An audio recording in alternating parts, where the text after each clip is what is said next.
Let's continue our discussion. We just talked a little bit about unemployment. Now let's talk about inflation. The second goal of every economic system, right, is price stability. Well, what's that mean, price stability?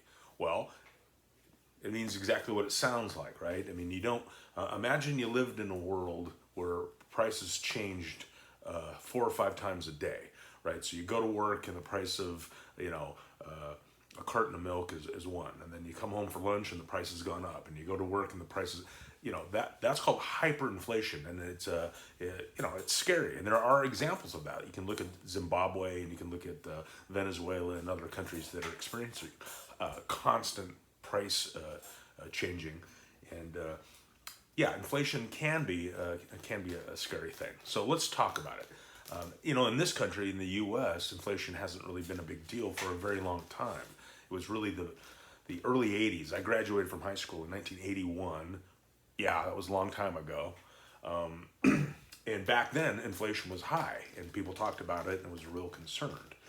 It hasn't really been present in the economy for a while, so people have stopped sort of talking about it or thinking about it or understanding, but it's starting to make a comeback. So let's start with what inflation is not, okay? So let's say you go to the gas station, you're going to fill up your tank of gas, and or you're going to fill up your car, and gas is running about $2.85 a gallon. Okay, fine.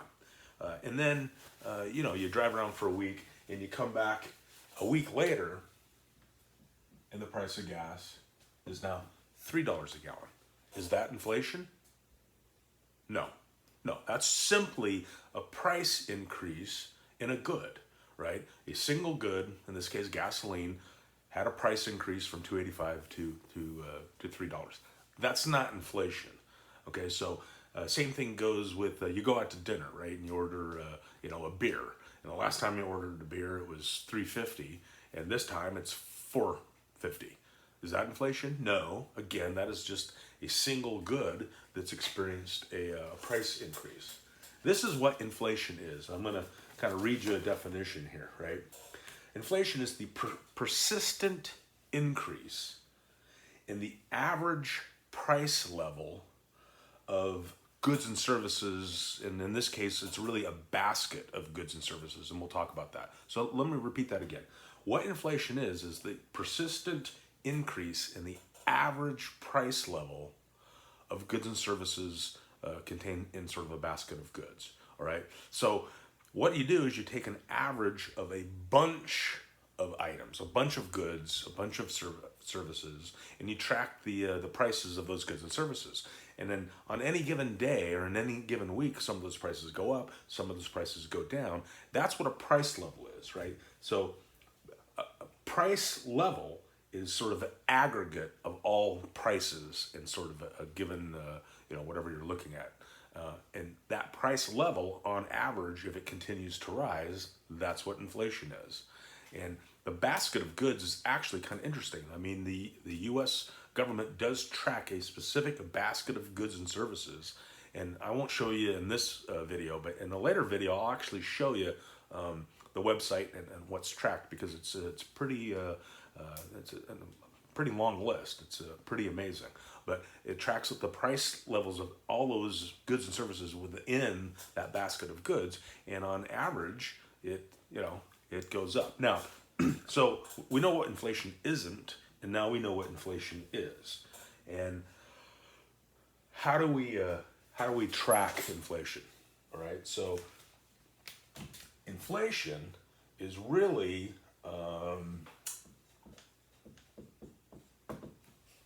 tied to the CPI, the Consumer Price Index. And again, in the next video, probably I'll show you exactly what we're talking about here. But the prices are sort of aggregated and tracked, and a CPI, which is an index, it's Consumer Price Index, is created. And an index is just a number. Okay, so the CPI is just a number, right? And I can give you a number and say the CPI is like 168 or 253, but that doesn't mean anything to you, right? So it doesn't mean anything unless you put that indexed number into a context, okay? Sort of the most famous example of that would be the Dow Jones Industrial Average, right? I mean, that's an index of the 30 blue chip stocks, and again, it's just a number. So out of context, it doesn't mean anything, but within the context, an index or indices can be very valuable. Okay, so look, the actual calculation of the inflation rate is pretty simple, and it's a variation of one of the most important equations you need to know. So if I take off my instructor hat and I put on my dad hat, and I say, look, in life, you need to know how to calculate a percent change, because it's useful, right? And it's a simple calculation. So with any value or any figure, you take the later value and you subtract the earlier value divided by, and this is where people make a mistake, the earlier value times 100.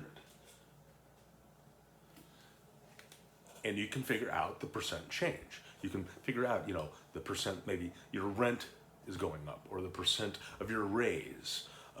You get a raise. So great. How good a raise is it? I'll actually answer that here in a minute, use that as an example again. But this is a very, very important equation, and it happens to be what we use to calculate the inflation rate. So what you can do is you can look up the consumer price index for every month. And then, of course, you can annualize that figure and talk about a CPI on an annual basis. But so it's pretty straightforward. So to calculate your CPI, or I'm sorry, the inflation rate,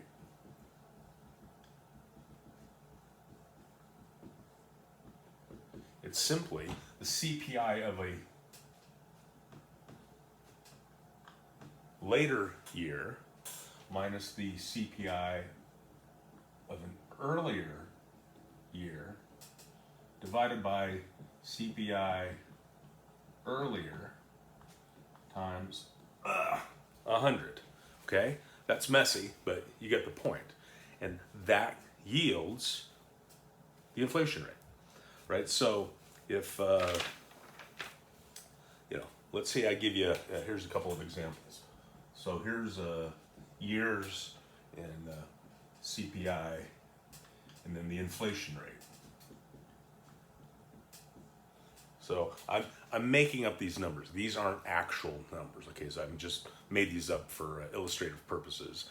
In the next video that I show you, when I take I'll show you the real data, okay? But let's just sort of say 2018, 2019, and 2020. Okay, so if we, and again, these are imaginary CPIs, but if I say the CPI is 110, 120, and 125, and I ask you, now, in this example right here, I can't calculate the inflation rate for 2018 because I don't have an earlier value, right? But if I ask you to calculate the inflation rate for, say, 2020, what would that be? Well, 2020, right? 125 is the later of the two values. The next year previous is the earlier, 120, divided by the earlier times 100, and that comes out to roughly about 4%. And that's it. That's how you calculate the inflation rate, okay? Now, back to what I said earlier about sort of the real world importance of all of this. Actually, you know what? I'm going to save that for the next video, okay? So I'm going to end this one now and then pick it back up.